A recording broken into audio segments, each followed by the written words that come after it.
Hello guys and welcome back to the Cervix YouTube channel. My name is Michael Okman. I'm the founder of Cervix and I host this show.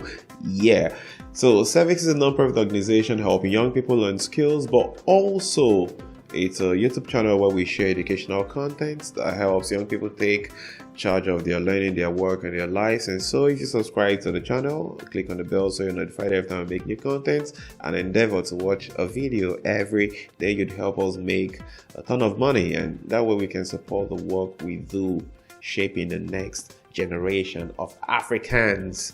So thank you all very much. So it's been said that if you want to hide a thing from an African, you should put it in a book. And I know that young people born in this generation are going to find this extremely difficult to believe or understand, because you've been born into a culture of speaking English like English people, of course, and reading and writing and publishing and content creation. So it would seem like really crazy that someone would believe that you don't read.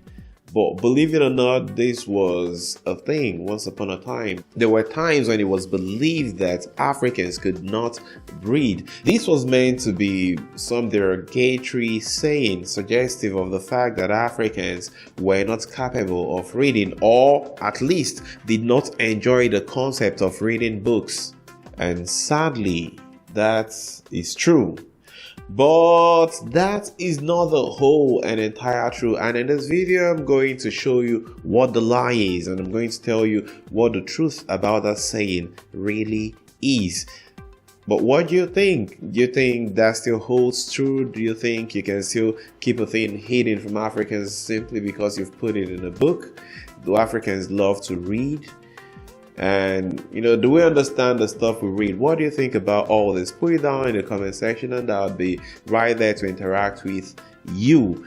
And if you have any questions or suggestions on stuff you'd like us to talk about, or stuff you think we can do better on the channel, do well to let us know in the comment section and I'll address all that. So back to the video of the day. Could Africans read? And the answer is yes, and Africans could write. But then you'd wonder how, and why would people think of saying something this crazy if Africans could read and if Africans could write? And this is what I have to say. Let's assume you're British. I don't know who you are, but you're probably watching this video. So one thing that comes to mind is that you at least speak and understand the English language. So here's a script that I'd want you to look at very closely and try to read what's written on it. And if you find it difficult to read, that's because you're not vested in reading the Mandarin language, which is some stuff they speak in Chinese. And I specifically picked this out because it does not use anything that looks like the British alphabet.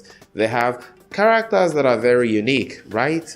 Or if I was to show you the stuff which is Russian, or show you something else that is in CBD, you probably wouldn't be able to read it. So it would be safe for me to say that if you want to hide a thing from an English speaking person, then put it in CBD characters, and then they would be totally lost, and it would be safe to call them illiterates and unable to comprehend basic writing. So however you choose to see this, before the English language was developed, before the white men learned to write, Africa already had tons and tons of writing systems, because as you all know, Africa is not a town or a village or a square. Africa is not even a country, it's a whole continent that has over 1 billion persons living in it.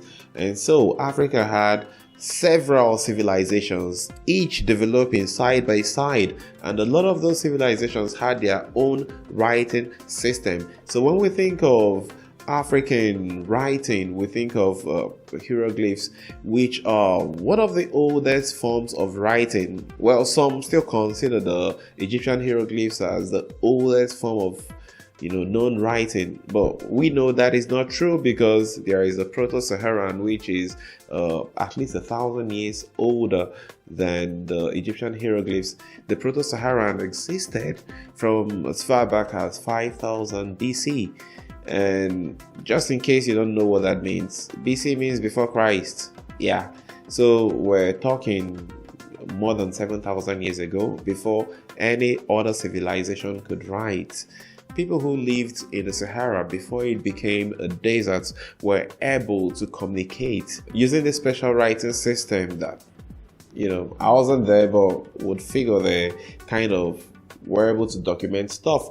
But then, 4000 BC, we had the Egyptian hieroglyphs with which they documented stories and histories and cultures and religious texts in temples and on the pyramids and just about anywhere they could write, on the buildings and all of that. And then the hieroglyphs were really, really special because it left so much evidence that people cannot dispute whether it existed or not. And that I think is one of the problems with some of these ancient African writing systems, because then the argument will always be, did this really exist? Is there enough evidence? But yeah, with the hieroglyphs, it's undebatable because it's everywhere. Like, it's literally everywhere in Egypt, and we can hide that.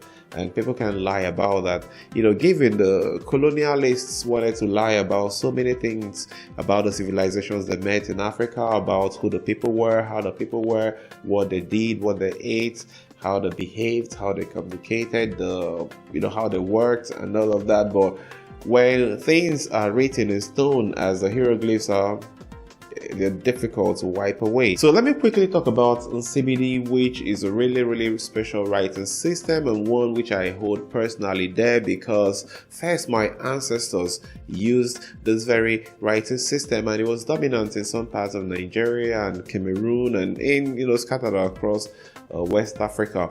And this writing system survived the slave trade, and we still have black people in parts of Cuba and Haiti writing in Nsibidi. Now, besides having Nsibidi carved on stones and written on sticks and on walls of houses, the ancients who used this writing system at least 2000 BC also wrote it on their bodies, and then they would have Nsibidi symbols tattooed on their bodies. And it was said that when communities wanted to pass information from community to community, they would give a spoken message to a messenger, but then they would also tattoo the message on their bodies, on their chests and across their backs. And that way, when the messenger arrived at the community, it was a double check. So if the messenger said something different from what was written on the body, then they would know someone tried to change the message. And sometimes, if there were some secret part of the message they didn't want the messenger to know, they put it in writing, because there were levels to Nsibidi knowledge. There was a general Nsibidi that everybody knew and could write, but then there was also some specialized aspects of the language that were only reserved to certain high members of the community who belonged to certain cults. And you could only learn those levels of communication in those cults.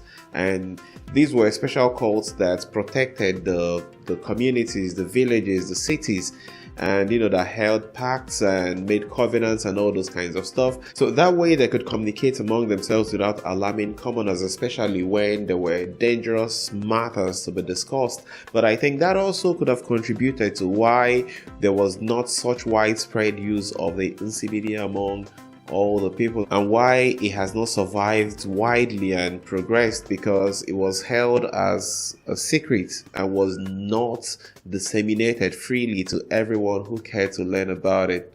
So long story short, same way our people were able to communicate effectively for thousands of years that they lived together before we had this Western influence, same way they could write down and communicate in writing with themselves and with neighboring communities.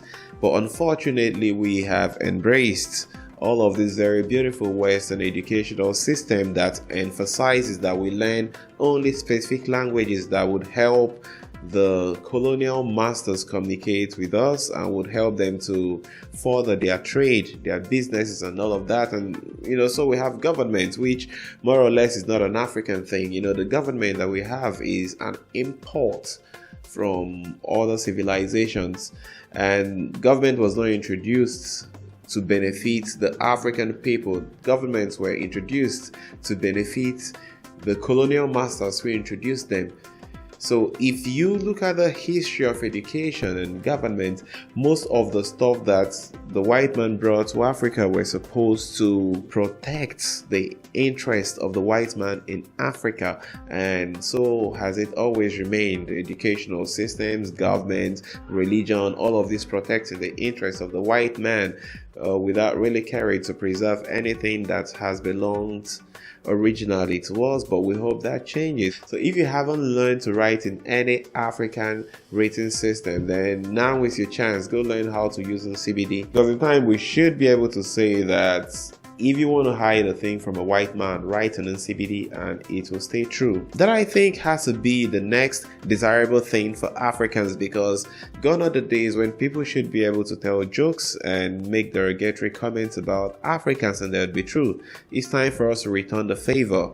Let us make our own sayings, ones that uphold who we are, ones that promote our ideals, the ones that reinforce our beliefs and help us to stand out and become better persons and bring light to the greatness of Africa. So, next time someone talks about Africans being unable to write, don't believe it. Was never true, has never been true, and will never be true. Africans could write, Africans can write, and Africans will always be able to write. Stay blessed, love one another. Black power, my people.